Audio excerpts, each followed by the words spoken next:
ঈশ্বর, ঈশ্বর। কবি শ্রী নীরেন্দ্রনাথ চক্রবর্তী কণ্ঠে আমি শ্রী শ্যাম। আবেগের বশে কিছু কথা কবির এই কবিতায় আমি জুড়েছি, তার জন্য আমি ক্ষমা প্রার্থী। ঈশ্বর, ঈশ্বর, ঈশ্বরের সঙ্গে আমি বিবাদ করিনি,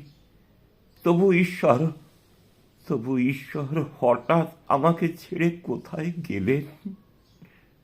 অন্ধকার ঘর, আমি সেই ঘরের জানলায় মুখ রেখে দেখতে পাই সমস্ত আকাশে লাল আভা ছড়িয়ে পড়েছে।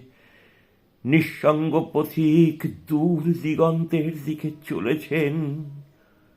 অস্ফুট গলায় বলে উঠি, ঈশ্বর, ঈশ্বর, তুমি কি আমায় ছেড়ে চলে গেলে?